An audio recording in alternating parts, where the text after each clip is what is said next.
Hello, my lucky learners. Welcome back to Lucky English for Beginners. I am absolutely delighted to have you with me today. Find a comfortable chair, maybe pour yourself a cup of tea, and let the outside world fade away for a while. Today, we are not just learning English. We are stepping into the early 19th century, into the life of a young man who burned like a bright star before disappearing into the night sky.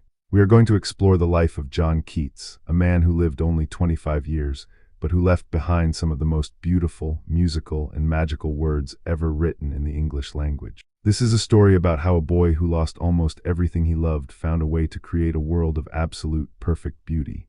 It is a story about the power of the human imagination, the courage to chase a dream against all odds, and why the most important thing you can ever do is to see the world with poetic eyes. Part 1: A Boy of Fire and Spirit.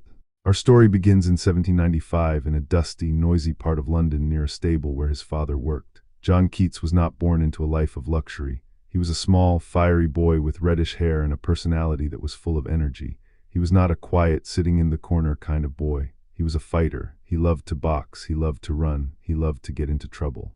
But behind that fighting spirit, there was a sensitive heart.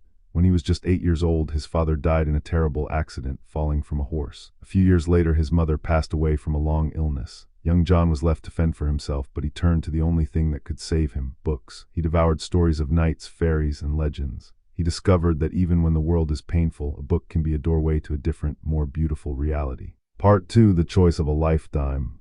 John was trained to be a doctor, just like Arthur Conan Doyle. He studied anatomy, he worked in hospitals, and he was actually quite good at it. But there was a constant, buzzing song in his head that wouldn't go away. It was the song of poetry. One day, while working as a medical student, he made a decision that shocked everyone he knew. He decided to quit medicine. He decided to leave the hospital and dedicate his life to the art of beauty. Everyone told him he was crazy. "You'll have no money," they said. "You'll be a failure." But John Keats knew something they didn't. He knew that for him, life without beauty was not a life at all. He chose his dream over the safe path. That is the kind of courage it takes to become great. Part 3: The Summer of Magic. In the year 1819, John Keats experienced what literary historians call his great year. He was very poor, he was sick, and he was deeply in love with a woman named Fanny Brawne, but he couldn't marry her because he had no money to support her. Most people would have given up. Most people would have let their sadness crush them. Instead, Keats sat down and wrote. In the span of a few months, he wrote a series of poems that changed English literature forever. He wrote about nightingales, he wrote about Grecian statues, and he wrote about the changing of the seasons. He found a way to take the pain of his life and turn it into something gold. He proved that even when you are sad, you can be a creator. Part 4: Why John Keats Matters to You. You might ask, why should I, an English learner, care about a poet who died so young? That is a wonderful question. John Keats is important because he teaches us that language is sensory. He didn't just tell you things, he made you feel them. When he described a meal, you could taste the sweetness of the fruit. When he described the wind, you could feel the chill on your skin. As a learner, I want you to be a sensory English user. Don't just say, "The apple is good." Say, "The apple is crisp, juicy, and sweet." Don't just say, "It is cold." Say, "The air is sharp and it makes my nose tingle."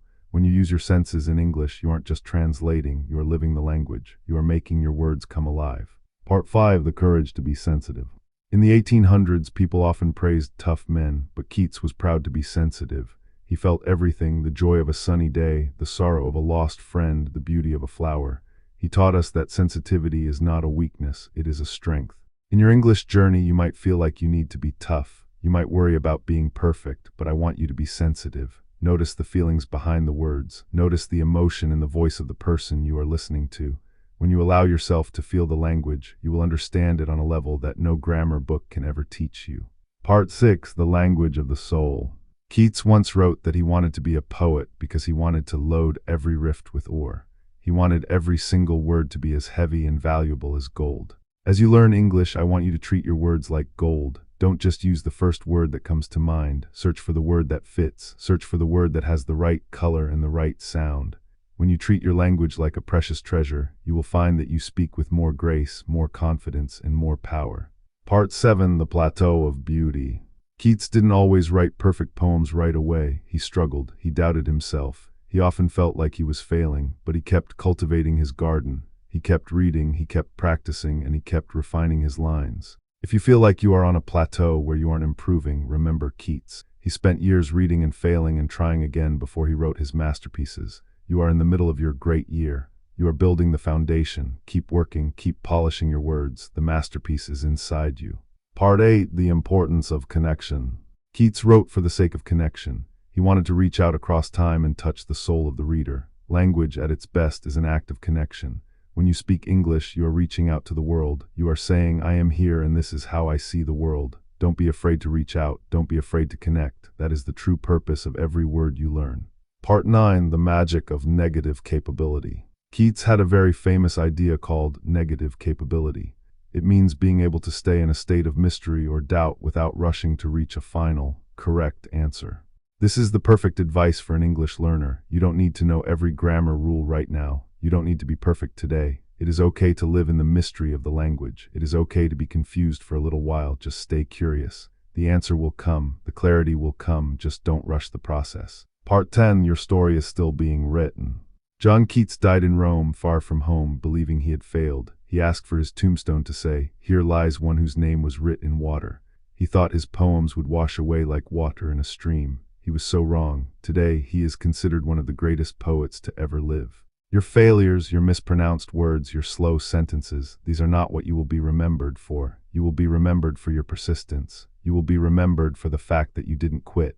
You are writing your own history, and it is a beautiful story. Part 11. The power of persistence. Persistence is not about being a giant. It is about being a steady light.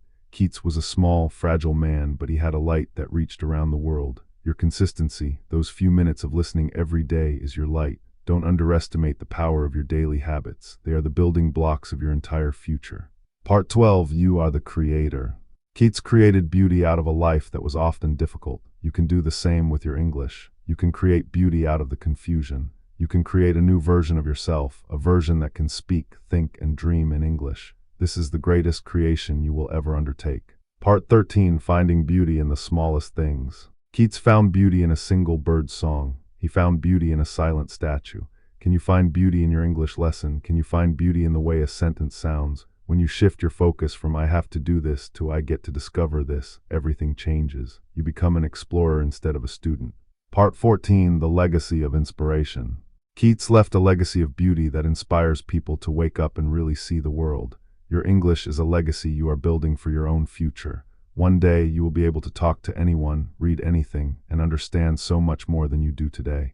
That is a gift you are giving to your future self. Part 15. Your final mission. My lucky learners, thank you for walking through the fields and listening to the nightingales with me today. You are doing something heroic. You are learning to see the world with poetic eyes. You are learning to express your truth in a new way, and that is a truly wonderful thing. Keep practicing, keep improving, and keep being lucky. I will be right here, waiting to walk the next mile of the path with you. Bye for now. Before you go, I have one question for you. If you could write a poem about one thing that makes you feel peaceful, what would it be? Just think about 3 words you would use to describe that peaceful thing.